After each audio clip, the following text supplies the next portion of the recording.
할렐루야. 우리 예배 자리에 나오신 여러분들 모두 환영합니다. 우리 함께 찬양하겠습니다. 빛으로 오신 예수여.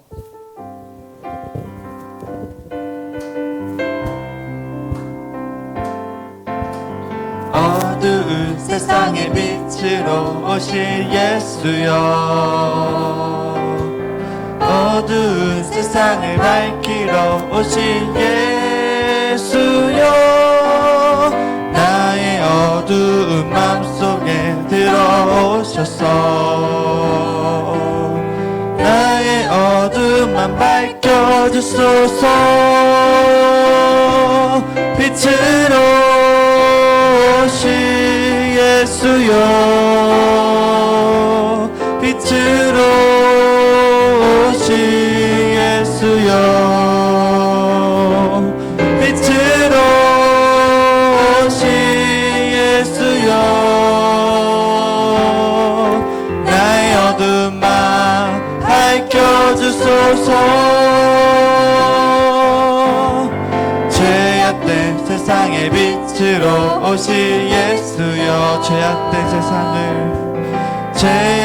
세상을 밝히러 오신 예수여. 나의 더러운 맘속에 들어오셔서 나의 더러운 맘 밝혀주소서. 더러운 맘 밝혀주소서. 빛으로 오신 예수여. 빛으로 오신 예수여. 빛으로 오신 예수여. 나의 어둠만 밝혀주소서. 빛으로 오신 예수여. 빛으로 오신 예수여. 빛으로 오신 예수여. 나의 어둠만 밝혀주소서. 기쁘다고 주 오셨네. 기쁘다고 주 오셨네. 한 배석 맞으라. 온 교회여 다 일어나. 다 찬양하여라. 다 찬양하여라. 다 찬양하여라. 구세주 탄생했으니 다 찬양하여라. 이 세상의 만물들아 다 화답하여라. 다 화답하여라. 다 화답하여라. 온 세상 죄를 사하려 주 예수 오셨네. 죄와 슬픔 몰아내고 다 구원하시네. 다 구원하시네.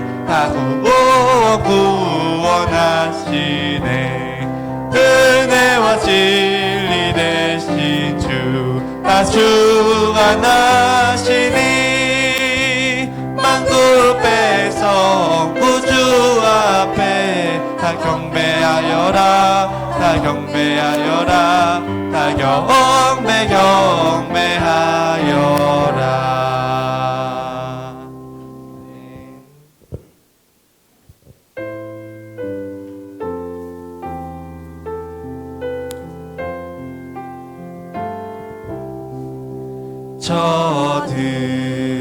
저들밖에 한밤중에 얕음에 자던 목자들 천사들이 전하여 주 나실 소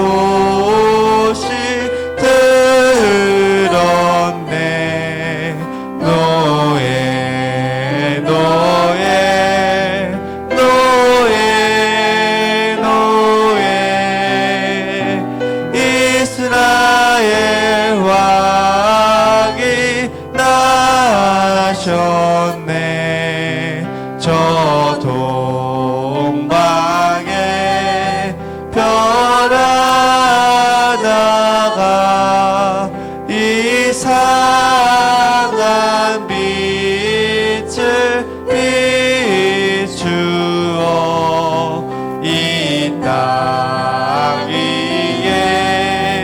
큰 영광이 나타날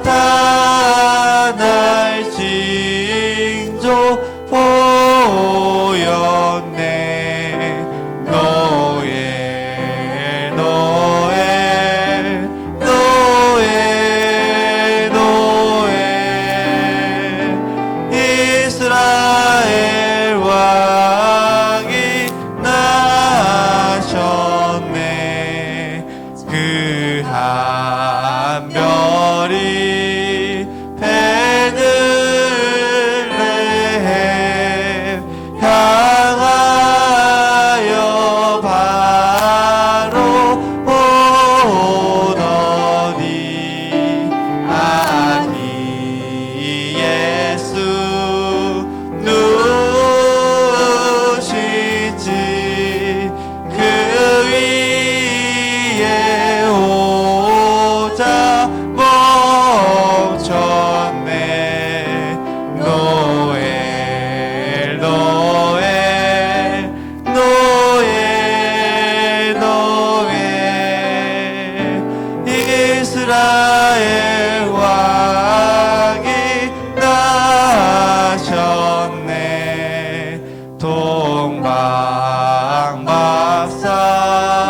세 사람이 새야기 보고 절하고 그 보배하 다 열어서 세 가지 예물 드렸네. 노엘 노엘 노엘 노엘 이스라엘 왕이 나셨네. 주 예수보다 더 귀한 고는 없네. 이 세상 무기와 바꿀 수 없네. 영축을 내 대신 돌아가시 그 놀라운 사랑 잊지 못해. 세상 즐거움 다 버리고 세상 자랑 다 버렸네. 주 예수보다 더 귀한 분은 없네. 예수밖에는 없네. 주 예수보다 더 귀한 분은 없네. 이 세상 명예와 바꿀 수 없네. 이전에 즐기던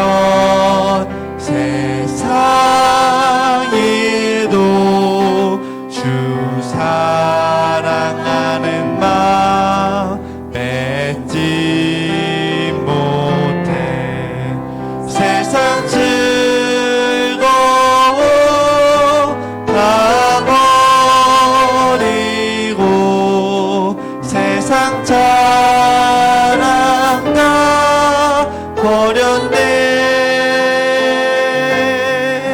주 예수보다 더 귀한 분은 없네. 예수밖에는 없네. 주 예수보다 더 귀한 분은 없네.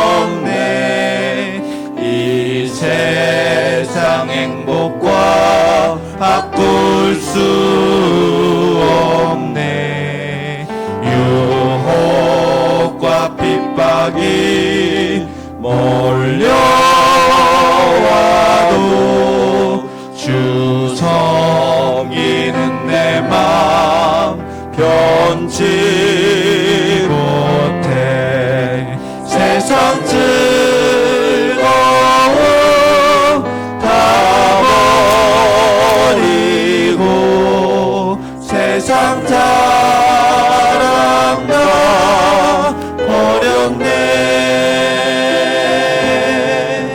주 예수보다 더 귀한 거는 없네.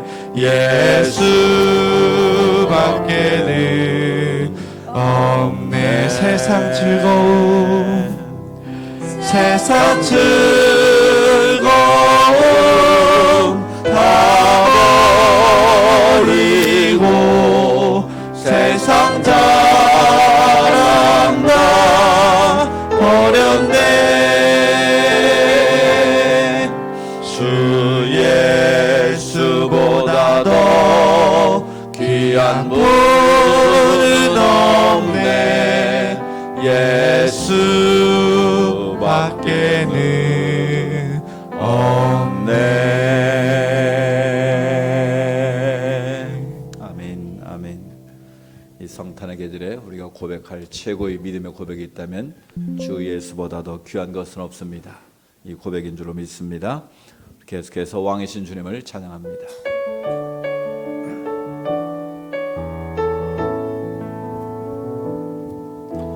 예수 우리 왕이여 이곳에 오소서. 보좌로 주여 임하사 찬양을 받아주소서. 주님을 찬양하오니 주님을 경배하오니 왕이신 예수여 오소서. 좌정하사 다스리소서. 예수 우리 왕이여 이곳에 오소서. 보좌로 주여 임하사 찬양을 받아주소서. 주님을 찬양하오니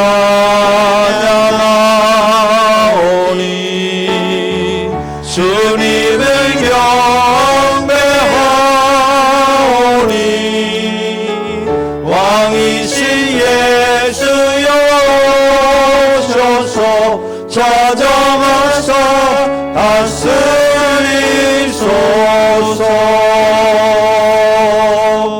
아멘. 그러므로 주께서 친히 징조를 너희에게 주실 것이라. 보라, 처녀가 잉태하여 아들을 낳을 것이요 그의 이름을 임마누엘이라 하리라. 아멘. 사랑과 은혜가 풍성하신 하나님 아버지, 지난 한 주간도 은혜의 날개를 지켜주시고 거룩한 주의 날 주의 성전에 모여 경배와 찬양을 올려드리게 하시니 감사합니다. 대림절 세 번째 주일 아침입니다. 우리 마음 가운데 세 번째 촛불을 켜는 시간 되기를 원합니다. 보라, 처녀가 잉태하여 아들을 낳으리니 그 이름을 임마누엘이라 하리라. 주님의 약속대로 예수님 땅에 오신 구주 성탄을 기다리는 귀한 절기입니다. 오늘도 우리 가운데 함께 하셔서 우리의 마음과 생각과 뜻을 다스려 주시는 임마누엘의 주님을 만나는 시간 되게 하옵소서. 우리의 있는 모습 그대로 나왔습니다. 우리 연약함과 부족함과 모든 허물을 아시는 주님, 주의 보혈의 능력으로 정결케 하여 주옵소서. 우리의 속사람을 강건케 하여 주옵소서. 나는 죽고 예수 그리스도로 거듭나는 은혜의 시간, 축복의 시간이 되게 하옵소서. 예배절에 나올 수 없는 안타까운 심령들도 있습니다. 어느 곳에 있든지 한 마음으로 주님을 예배하게 하시고 주님의 기쁨 되게 하옵소서. 주님을 사랑합니다. 주님의 이름을 높여드립니다. 성삼위 하나님 홀로 영광 받으시고 예배드린 모든 주의 자녀들에게 하늘의 복과 땅의 기름진 은혜로 충만하게 채워 주시옵소서. 하나님은 영이시니 예배하는 자가 성령과 진리로 예배할지니라. 아멘.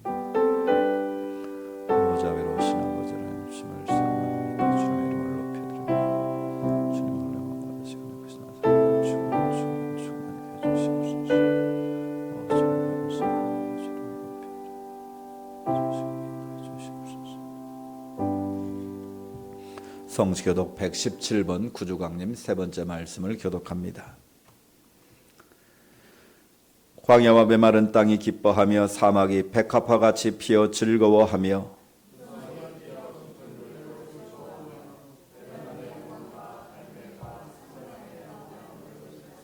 그것들이 여호와의 영광 곧 우리 하나님의 아름다움을 보리로다.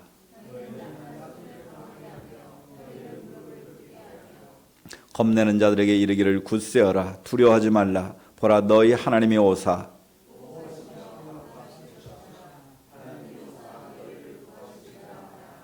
그때 맹인의 눈이 밝을 것이며 못 듣는 사람의 귀가 열릴 것이며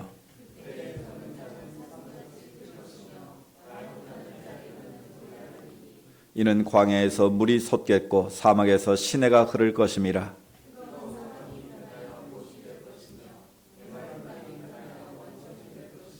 승냥이 눕던 곳에 풀과 갈대와 부들이 날 것이며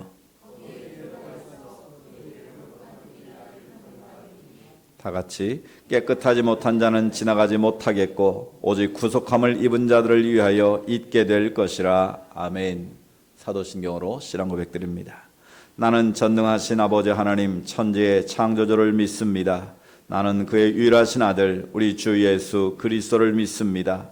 그는 성령으로 잉태되어 동정녀 마리아에게서 나시고 본디오 빌라도에게 고난을 받아 십자가에 못 박혀 죽으시고 장사된 지 사흘 만에 죽은 자 가운데서 다시 살아나셨으며 하늘에 오르시어 전능하신 아버지 하나님 우편에 앉아 계시다가 거기로부터 살아있는 자와 죽은 자를 심판하러 오십니다.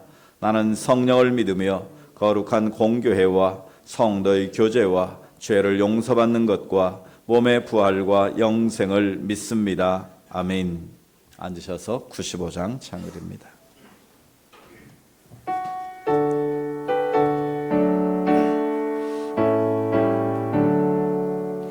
나의 기쁨 나의 소망 되시며 나의 생명이 되신 주 밤낮 불러서 찬송을 드려도 늘 하신 마음 뿐일세. 나의 사모하는 선한 목자는 어느 꽃다운 동산에 양의 무리와 늘 함께 계셔서 기쁨을 함께 하실까. 나의 진정 사모하는 예수여 음성조차도 반갑고 나의 생명과 나의 참 소망은 오직 주 예수 뿐일세. 아멘.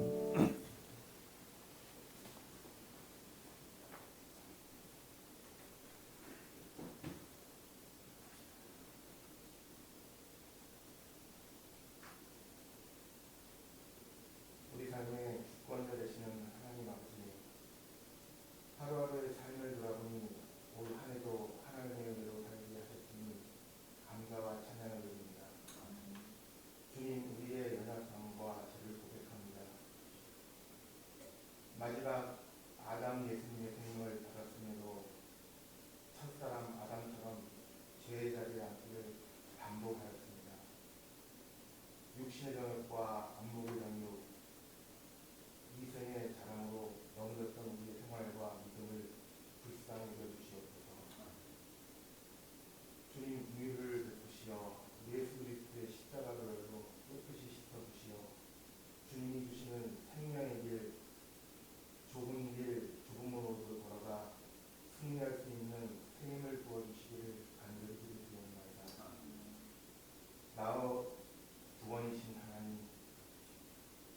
임마누엘 되신 하나님, 하박국 선지자의 고백처럼 비록 무화과 나무가 무성하지 못하며 포도나무에 열매가 없으며 감람나무에 소출이 없으며 밭에 먹을 것이 없으며 우리의 양이 없으며 고향간의 소가 없을지라도 나는 여호와로 말미암아 즐거워하며 나의 구원의 하나님으로 말미암아 기뻐하리라고 하는 고백처럼 길이 좁고 험해도 그 길을 헤쳐나가 예수 그리스도의 증인된 삶을 살게 하여 주시옵소서. 그리스도로 옷 입은 믿음의 사람, 기도의 사람, 성령의 사람이 연약한 우리가 서로 협력하고 합력하여 하나님을 기쁘시게 하는 공동체가 되게 하여 주시옵소서. 너의 말이 내 귀에 들린 대로 행하리라 하신 분이 아버지 마음을 기쁘시고 시원케 해주는 사명과 행함을 주시옵소서. 하나님 사랑합니다. 감사드립니다. 예수님과 함께 상속자가 되고 함께 지혜자가 되고 함께 약속에 참여한 성도와 목자로 살게 하옵소서. 우리에게 맡기신 주님의 몸된 교회 합력하는 성도의 믿음을 주관하여 주시옵소서. 예수님의 이름으로 기도드리옵나이다.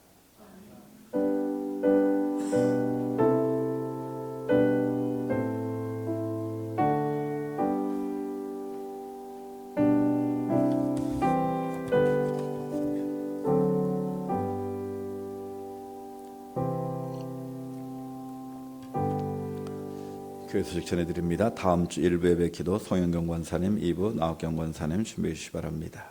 우리 수요 저녁 예배 시간에 여호수아서 강해를 진행하고 있습니다. 또 새벽 기도에 이번 주부터는 고린도전서 강해가 시작됩니다. 늘 말씀을 가까이 하는 신앙의 삶이 되기 원합니다. 우리 대림절 세 번째 주일입니다. 어둠의 이 땅에 생명의 빛으로 평화로 오신 주님을 기다리는 이 대림절 될 수 있기를 바랍니다. 주일 테마 예배 지난주에 이어서 창조신앙 강의가 진행됩니다. 역사와 예언. 하나님의 성경의 예언이 역사 속에 어떻게 실제적으로 진행되고 있는지, 이 과학의 힘을 통해서 성경이 구체적으로 어떻게 역사 가운데 펼치고 있는지를 우리가 살펴보는 시간입니다. 관심 가지고 참여해 주시기 바라고요. 2부 예배에 사랑의 식탁이 있습니다. 자, 이번 주 서부지역연합회 총회에 참석하도록 하겠고요. 우리 선교사 후원계 기관들에서 중보해 주시기 바랍니다. 우리가 북한 선교를 담당하고 있는데 제 설교를 작년에 해서 올해도 보냈습니다. 한 500만 원 정도 드는데 저희 교회 북한 선교 헌금과 또 일부 예물 또 그다음에 우리 후원을 통해서 설교를 보냈습니다. 우리가 직접 가서 전하지 못해도 우리가 들었던 그 말씀들이 북한 지하교회 성도에게도 전달되고 있다는 것에 대해서 우리가 늘 함께 중보하기를 원합니다. 그래서 정말 통일되면 그때 온누리교회 목사님 설교 들었습니다. 아마 그런 분들이 있을 것 같아요. 그래서 여러분들도 우리 북한 선교에 대해 관심을 가져주시고 계속 기도해 주시길 부탁을 드립니다. 또 빨리 이 민족이 그리스도 예수 안에서 복음 통일, 선교 한국이 이루어질 수 있도록 계속해서 기도해 주시기를 부탁을 드립니다. 들은 예배에서 함께 찬양 드리고 축복합니다. 50장입니다.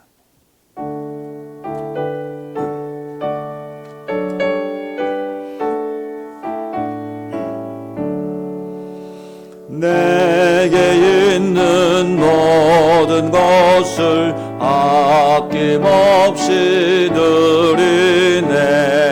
사랑하고 의지하며 주만 따라 살리라.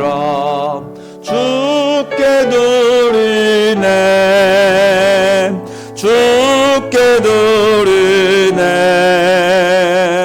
사랑하는 구주 앞에 모두 드리네.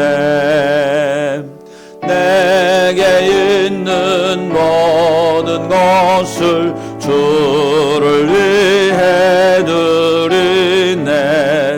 주의 성령 충만하게 내게 내려주소서. 주께 드리네.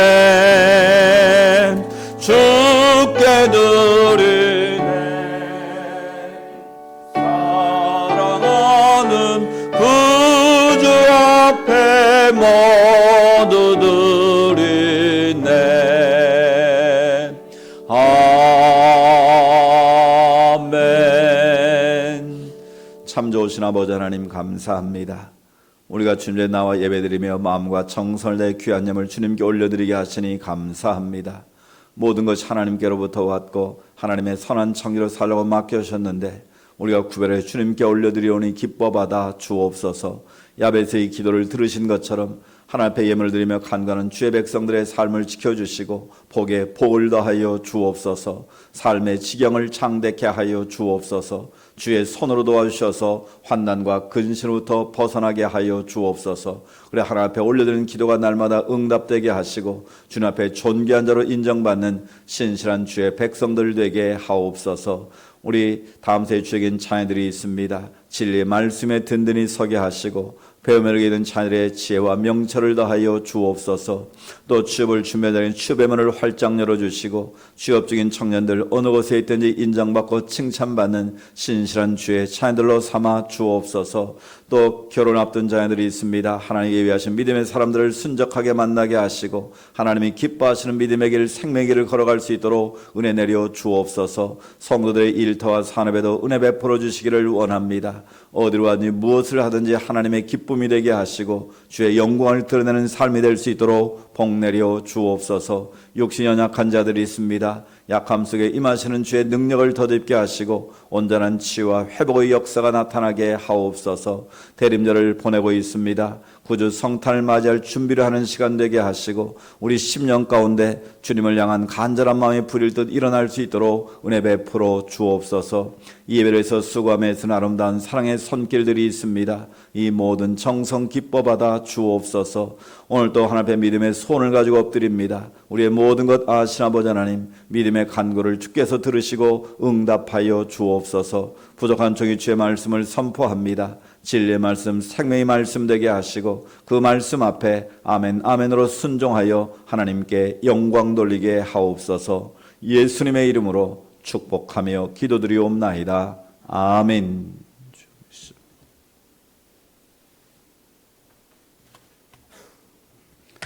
오늘 주신 말씀은 이사야서 9장 1절부터 7절까지의 말씀입니다. 이사야 9장 1절부터 7절까지 말씀입니다. 구약성경 977면입니다. 우리 한 절씩 교독합니다. 전에 고통받던 자들에게는 흑암이 없으리로다. 옛적에 여호와께서 스불론 땅과 납달리 땅이 멸시를 당하게 하셨더니 후에는 해변길과 요단 저쪽 이방의 갈릴리를 영화롭게 하셨느니라.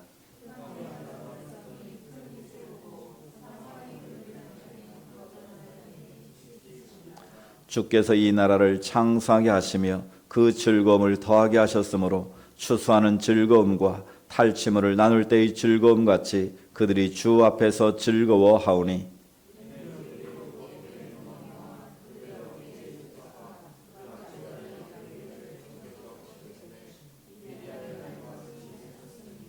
어지러이 싸우는 군인들의 신과 피 묻은 겉옷이 불섭같이 살라지리니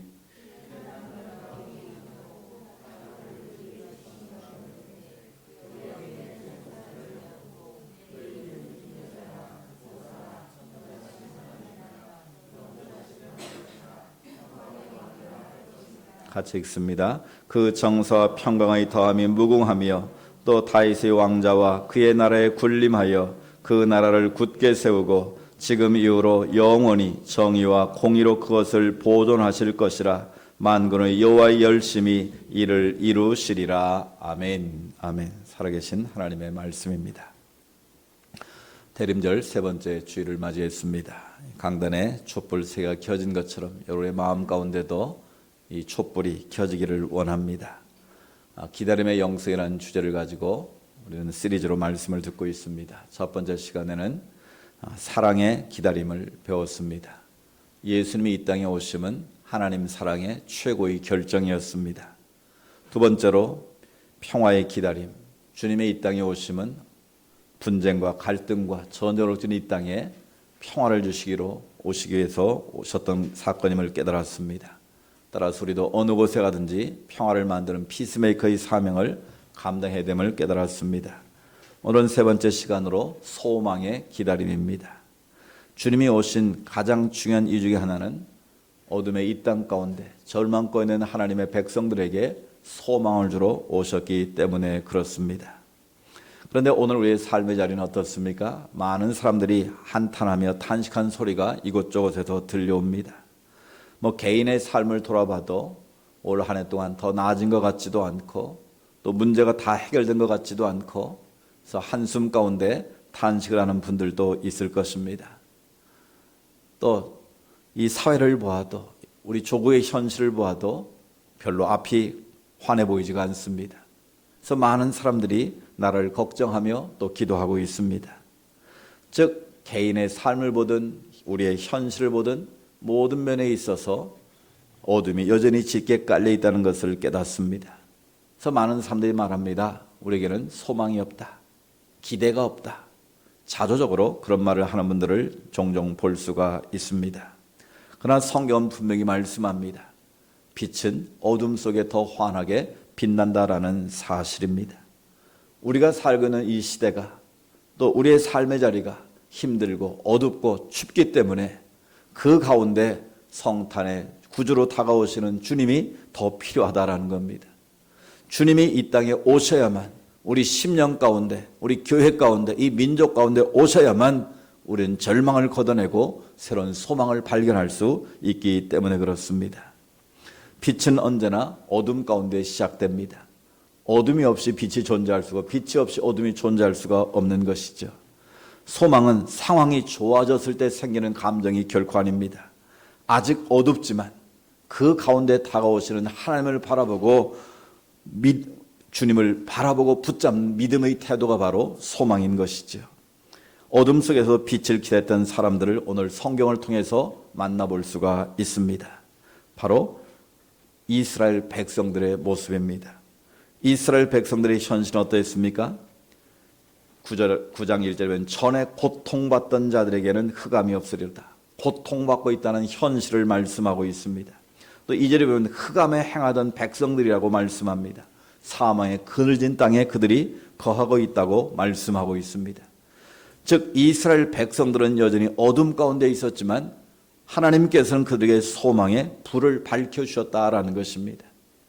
이사야 선지자가 예언을 하던 그 당시는 어떤 상황입니까? 우시야 왕이 죽고 국가적으로 굉장히 위기 상황에 있었습니다. 북왕국 이스라엘은 아수르에서 이미 멸망을 당한 상태였고 남왕국 유다 운명 역시도 백척간두의 위기 상황에 있었습니다. 그 당시 세계를 제패했던 바벨론 제국이 호시탐탐 유다를 넘보고 있는 그런 상황입니다. 그때 유다의 왕들은 하나님을 의지하지 못하고 애굽을 끌어들이고 아수르를 끌어들여 가지고 바벨론을 견제하려는 또 잘못된 외교 정책을 구사합니다. 그래서 언제 망해도 이상하지 않은 그런 위기 상황 속에 남왕국 유다가 직면하고 있었다라는 겁니다. 그러다 보니 경제적으로도 완전히 무너진 상황이었습니다. 그래서 심지어 짐승의 똥까지도 파고 파는, 그것도 큰 금액에 팔고 살 그 정도가 됐고, 나중에 가서는 이제 더 이상 먹을 게 없으니까 오늘은 내 아이를 먹고 내일은 너의 아이를 먹자. 그러다 그게 약속이 깨지니까 그것 때문에 갈등이 일어나고 분쟁이 일어날 정도로 엄청난 고통 속에 이스라엘 백성들이 처해 있었다라는 거죠. 그러니까 국가적으로 보나 또 경제로 보나 모든 면에 있어서 당시 유다의 상황은 절망의 상황이었다라는 것입니다. 그런 그 절망의 상황 속에서 하나님께서는 이사야 선지자를 통해서 오늘 말씀하고 있는 것이죠. 중요한 것은 흑암에 있는 바로 그 유다 백성들 향해서 하나님께서 소망의 빛을 발해주고 있다라는 것입니다. 더 이상 소망을 말하기 어려운 절망의 시기였지만 그럼에도 하나님은 이사야 선지자를 통해서 이렇게 선포하십니다. 흑암에 행하던 백성이 큰 빛을 보고 사망의 그늘진 땅에 거주하던 자에게 빛이 비치도다. 아직 현실은 변한 게 하나도 없습니다. 여전히 절망이고 어둠입니다. 흑암과 같은 고통의 상황입니다. 그런데 하나님께서 선지자를 통해서 흑암에 행하던 백성이 큰 빛을 보게 될 것이다라고 말합니다. 사망의 그늘진 땅의 거주한 자들에게 하나님의 빛이 비칠 것이라고 말씀하십니다. 하나님은 현실을 부정하는 분이 결코 아닙니다. 지금 유다의 상황이 정확하게 어둠 가운데 고통 가운데 있다는 사실을 너무나 잘 알고 계십니다. 그런데 분명한 것은 그런 절망의 상황 속에 아직은 끝이 아니다. 어둠이 전부가 아니라고 하나님은 말씀하고 계시는 거예요. 즉 그들이 볼 때는 흑암 가운데 한 치 앞도 볼 수 없지만 그 어둠을 뚫고 다가오시는 하나님의 말씀이 있음을, 약속이 있음을 선자를 통해서 보여주는 것이죠. 우리의 삶의 자리도 마찬가지입니다. 내가 볼 때는 절망이고 어둠이고 한 치 앞도 내다볼 수 없지만 그럼에도 불구하고 주님께서 우리에게 다가오셔서 소망의 빛을 발하고 계시다라는 사실입니다. 신대륙을 발견했던 콜럼버스 이야기입니다. 콜럼버스가 대상을 향해 항해하던 중에 날이 갈수록 끝이 보이지가 않는 겁니다. 식량은 점점 줄고 선원들은 이제 아우성을 치기 시작합니다. 가도 끝이 없는 바다를 가니까 이러다 다 죽는 거 아닌가? 끝없이 우리가 바다를 항해하다가 식량 떨어지고 우리 다 죽는 것이 아닌가? 그래서 원망과 불평의 소리가 점점 더 커지기 시작합니다. 그래서 콜럼버스가 말하면 이제 돌아가야 합니다. 더 늦기 전에 우리가 빨리 돌아가지 않으면 우리는 다 죽습니다. 그러나 콜럼버스는 밤하늘의 별을 보며 항해를 멈추지 않았습니다. 육지는 보이지 않았지만 자기 머리에 떠있는 별은 사라지지 않았기 때문입니다. 밤이 깊어질수록 별은 더 뚜렷하게 빛났고 그 별은 그에게 이런 희망을 주었습니다. 우리는 길을 잃지 않았다. 우리는 지금 정확하게 항로를 따라서 가고 있다라고 선언을 한 것이죠.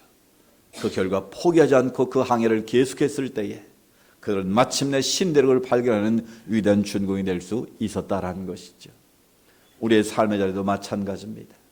내가 보기에는 어둡고 한 치 앞도 보이지 않아도 우리 머리 위에 떠있는 별을 바라보는 사람은 희망을 발견할 수 있습니다. 그 희망의 별을 보는 사람은 미래를 향해서 한 걸음 한 걸음 나아갈 수 있다라는 것이죠. 이스라엘 백성들이 그랬고 우리의 삶의 자리도 마찬가지일 수 있습니다. 내 현실은 여전히 어둡고 춥고 그늘진 땅, 사망의 땅일지 몰라도 여전히 하나님은 별을 통해서 우리에게 빛을 발하고 계신 줄로 믿습니다. 하나님의 희망의 빛을 우리에게 던져주고 계신 줄로 믿습니다. 그것을 우리가 인정하고 가야 된다라는 거예요. 현실을 부정하고 가는 것이 아니라는 것입니다. 두 번째로 우리가 기억해야 될 것은 소망은 상황이 바뀌어서 생기는 것이 아니다라는 겁니다. 많은 사람들이 그런 말을 합니다. 아니 내가 지금 이 모양 이 꼴인데 무슨 희망이 있습니까? 지금 현재 자신에게 초점을 맞추기 때문에 희망과 소망을 발견할 수 없는 것이죠. 그래서 많은 사람들이 종종 이런 희망 고문을 할 때가 있습니다. 비록 내가 지금은 힘들지만 조금만 참으면 좋아질 거야. 조금만 더 기다리면 문제가 해결될 거야. 요즘 젊은이든 사람들이 자주 하는 말이 뭡니까? 이 또한 지나가리라. 버티다 보면 지나가게 되고 문제가 해결되겠지라는 이 막연한 희망 고문을 하며 사는 분들이 의외로 많다라는 거예요. 특별히 그리스도인들도 마찬가지입니다. 내가 믿음으로 살면 하나님이 언젠가 좋아지겠지. 물론 맞는 말이. 그렇게 막연한 기대가 되고 막연한 소망이 되면 안 된다라는 것입니다. 분명한 현실 인식이 있어야 된다라는 거예요. 그냥 참다 보면 기도하다 보면 하나님이 알아서 해주겠지. 이런 막연한 기대나 막연한 소망은 하나님이 기뻐하시는 참 소망이 아닐 수 있다라는 거예요. 이와 관련해서 중요한 얘기가 있습니다. 이 스톡데일 패러독스라는 표현이 있는데 이 스톡데일이라는 사람은 이 미국의 해군 제독이었습니다. 월남 전쟁 때 그만 포로로 잡히고 말았어요. 그래서 베트남군에 의해서 끌려가서 7년 동안을 가혹한 고문을 받고 엄청난 고통을 당했는데 7년 만에 이 스톡데일 제독이 풀려나게 됐습니다. 포로 교환을 하게 된 거죠. 그때 기자들이 몰려와서 물었습니다. 극한의 상황 속에 누가 먼저 무너졌습니까? 누가 먼저 죽었습니까? 그때 의외의 대답을 했습니다. 삶을 낙관한 사람들이 빨리 죽었습니다. 아니 상식적으로 삶의 낙관적인 태도를 가진 사람들이 어려움을 잘 이길 것 같지 않습니까? 그런데 반대였다라는 거예요. 그 낙관주의자들은 이번 크리스마스가 지나면 우리를 풀어줄 거야. 그런데 풀려지지가 않았습니다. 그럼 또 다음 부활주일이 되면 우리를 풀어줄 거야. 계속 그런 식으로 희망을 미루고 하면서 점점 더 절망 가운데 빠져서 견디지 못하고 죽더라는 거예요. 그런데 끝까지 살아남은 사람들이 있었다는 겁니다. 누굴까요? 현실을 정확히 인식한 사람들은 살아남을 수 있었다는 거예요. 지금은 정말 힘들지만 아직 내 인생의 끝은 아니다. 그러나 결국 나는 이 어려움을 이겨내고 반드시 풀려나고 승리할 것이다. 자신의 삶에 의미를 부여하고 현실을 정확하게 인식하고 그것을 견뎌낸 사람들이 끝까지 살아남을 수 있었다라는 거예요. 이걸 스톡데일 패러독스라고 말합니다. 그러니까 그냥 잘 될 거야, 뭐 기다려보면 뭐 좋은 일이 있겠지, 이런 막연한 낙관주의자들은 더 절망 가운데 빠진다는 거예요. 그러나 현실을 정확하게 인식하고 그 아픔과 고통을 나의 문제로 받아들이고, 그러나 그것이 고통으로만 끝나는 것이 아니라 그걸 넘어서서 내게 주실 하나님 나라의 미래를 바라보고 의미를 깨닫고 발견한 자들은 고통을 끝까지 견디고 이겨낼 수 있다는 거예요. 성경이 주는 소망도 바로 그런 것입니다. 단순히 현실을 미워하는 게 아닙니다.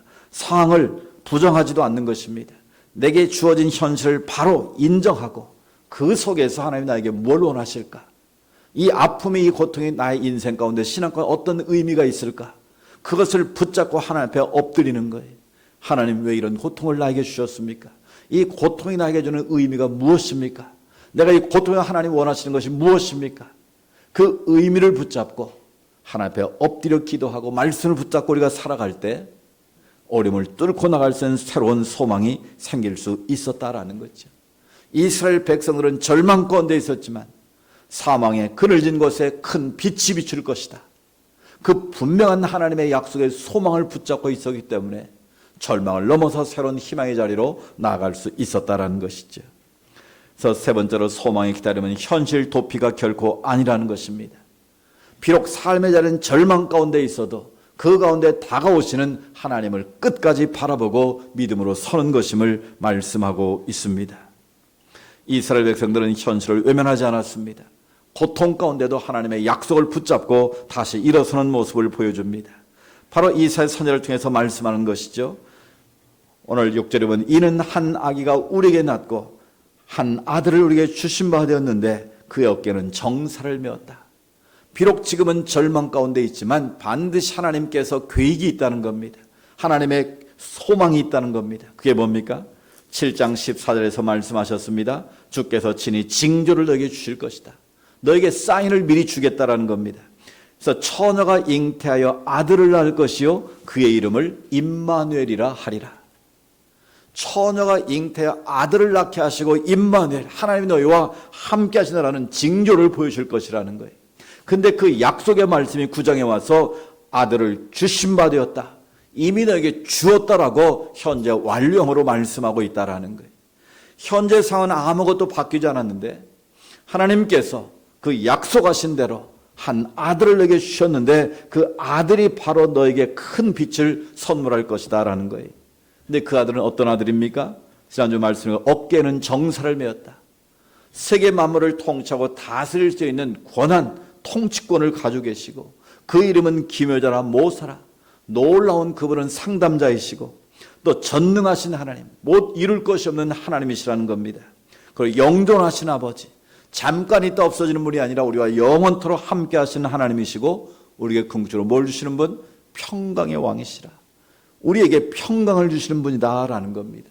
지금 당장은 힘들고 어렵고 절망 가운데 있어도 하나님께서 너를 향한 구원의 계획이 있다는 거예요. 임마누엘 예수 그리스도를 이 땅에 보내시로 말미암아 그 아들을 통해서 우주 만물을 통치하게 하시고 우리의 평강을 주신다라는 거예요. 그러면서 너희가 큰 빛을 보러 말미암아 나라를 창수하게 할 것이다. 너에게 즐거움을 다할 것이다. 너희가 지금 메고 있는 무겁게 맨 멍에와 채찍을 다 꺾어주실 것이다. 이 모든 억압과 압제로부터 너희를 풀어주실 것이다. 하나님의 약속을 선포하고 있는 것이죠.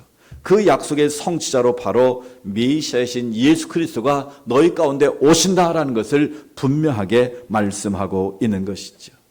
그 약속의 말씀을 하나님의 백성이 믿고 나아갈 때 그들은 절망 가운데 쓰러지지 않고 다시 일어설 수 있었다라는 것입니다. 우리들도 마찬가지입니다.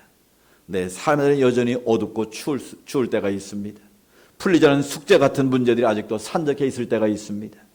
그러나 그 문제를 바라보면 우리는 넘어집니다. 절망하고 좌절할 수밖에 없습니다. 믿음이 무엇입니까? 그 문제의 정답을 알고 계신 하나님을 바라보는 거예요. 하나님의 약속을 붙잡는 거예요. 우리는 나를 보기 때문에 자꾸 넘어집니다. 실족합니다. 내가 나를 봐도 부족하잖아요. 그런데 나를 보면 문제가 해결되지 않습니다. 문제의 정답을 가지고 계신 하나님을 바라보는 거예요. 하나님의 약속의 말씀을 붙잡는 거예요. 우리가 늘 하는 말이 있지 않습니까? 나는 부족하지만 여호와는 강하다. 우리는 쓰러질 수밖에 없는 미약한 존재고 연약한 존재, 죄 가운데 사는 인생이지만 우리 주님께서 우리 심령 가운데 들어오지 않으셨습니까? 소망의 빛으로, 사랑의 빛으로, 평화의 빛으로 우리 가운데 임하시지 않았습니까? 그 주님이 내 안에 계시면 우리는 믿는 것이죠. 그게 믿음 아닙니까? 임마누엘, 하나님이 나와 지금도 함께 하신다. 고통의 자리에 여전히 하나님이 나와 함께 하시고 나와 동행하신다. 이 믿음만 가지고 살아도 우리가 절망 가운데 다시 일어설 수 있다라는 것이죠. 그래서 바울의 고백이 뭡니까? 내게 능력 주신 자 안에서 내가 모든 것을 할 수 있느니라. 내 힘으로 하는 게 아닙니다. 나는 절망할 수밖에 없는 미련한 인생이고 어리석은 인생이지만 내 안에 계신 주님은 위대하신 분이, 어깨에 정사를 매신 우주 만물의 통치자이시고 전능하신 분이, 우리는 그분의 아들이고 딸 아니겠습니까? 그러니까 내 속에서 능력으로 역사하시는 하나님의 능력을 더 듣게 되면 불가능을 가능케 하시는 하나님의 은혜가 임할 수 있다는 것이죠. 그것을 우리가 믿음이라고 말하는 겁니다. 이 성탄의 계절에 우리가 그런 믿음을 가질 수 있기를 원합니다. 나를 보지 말고 내게 주신 하나님의 약속의 말씀을 붙잡고 하나님의 능력을 붙들고 우리가 나아갈 때 다시 일어서게 하시는 하나님의 역사가 임할 줄로 믿습니다. 미국의 조니 에릭슨 타다라는 분이 있습니다. 지금 벌써 나이가 76세가 되셨는데요. 17살 때 이분이 놀러 갔다가 다이빙을 했는데 물이 생각보다 깊지를 않았던 거예요.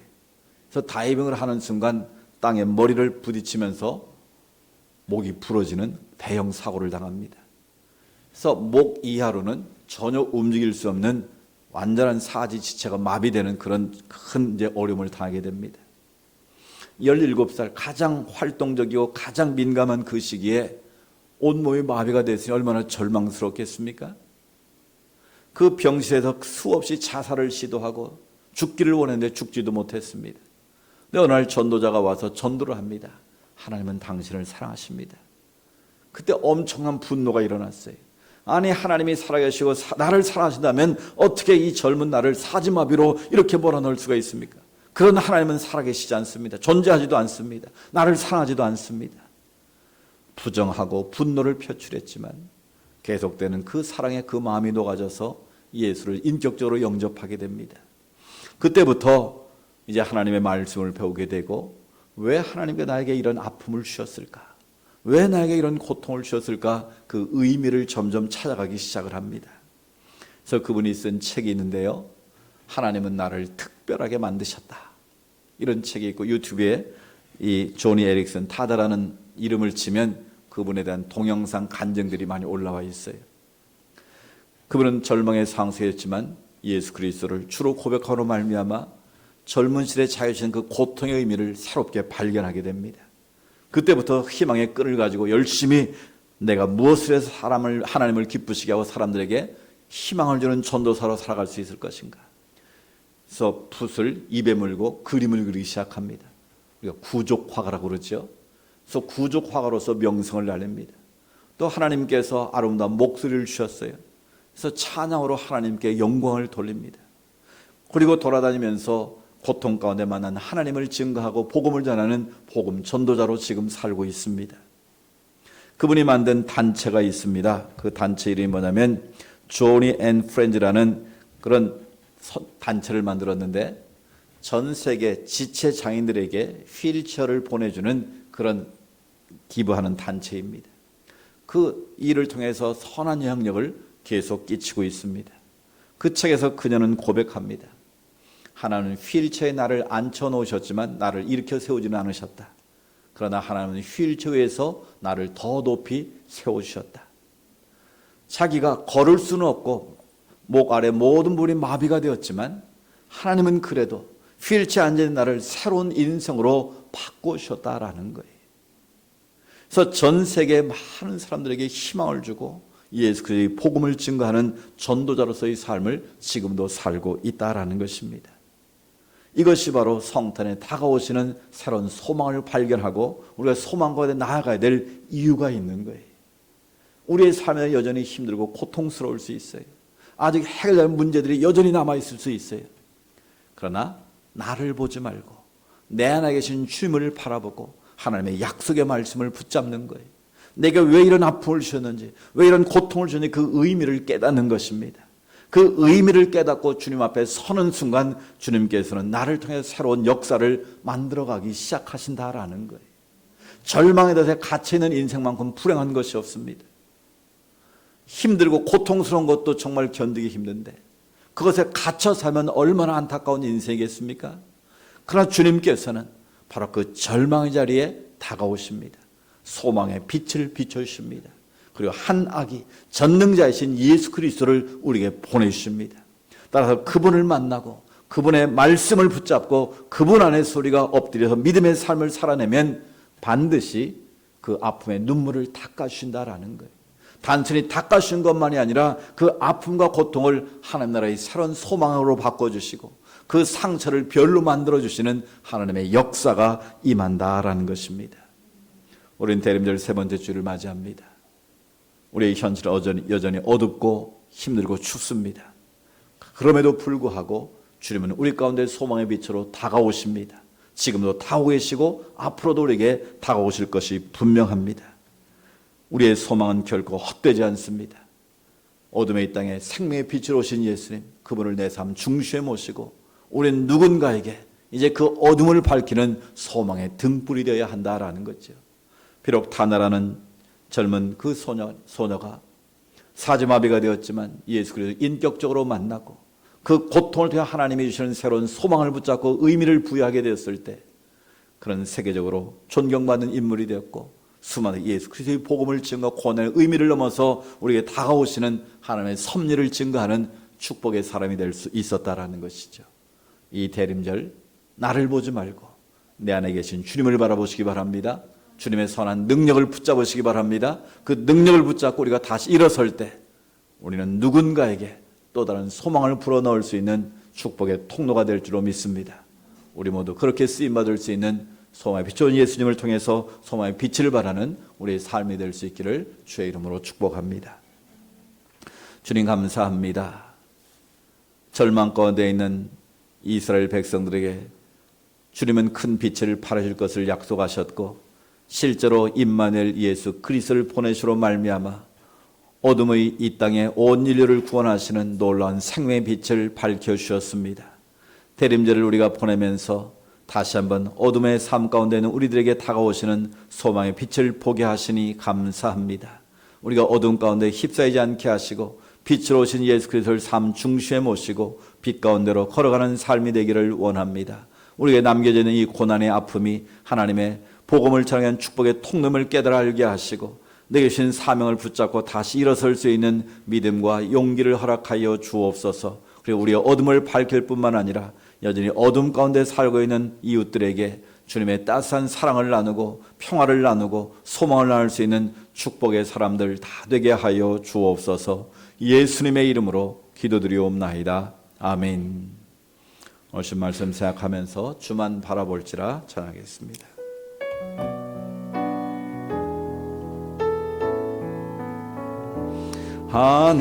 하나님의 사랑을 사모하는 자, 하나님의 평안을 바라보는 자, 너의 모든 것 창조하신 우리 주님이 너를 얼마나 사랑하시는지 하나님께 찬양과 경배하는 자, 하나님의 선하심을 닮아가는 자, 너의 모든 것 창조하신 우리 주님이 너를 자녀 삼으셨네.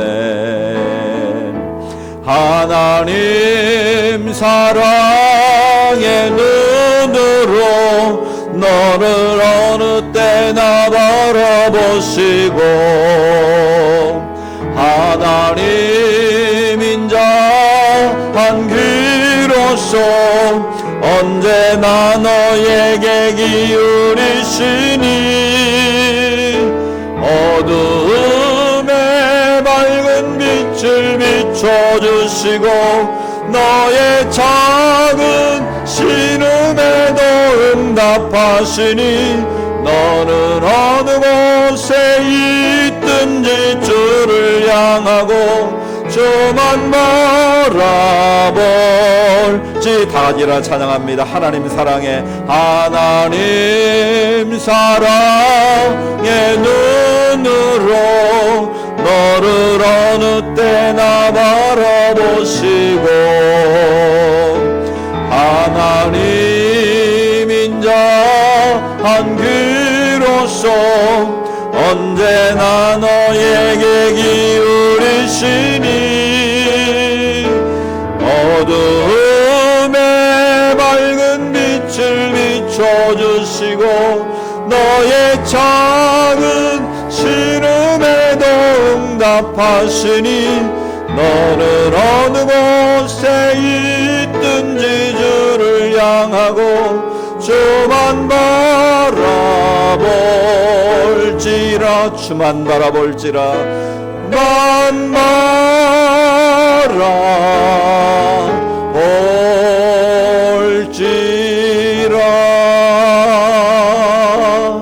아멘.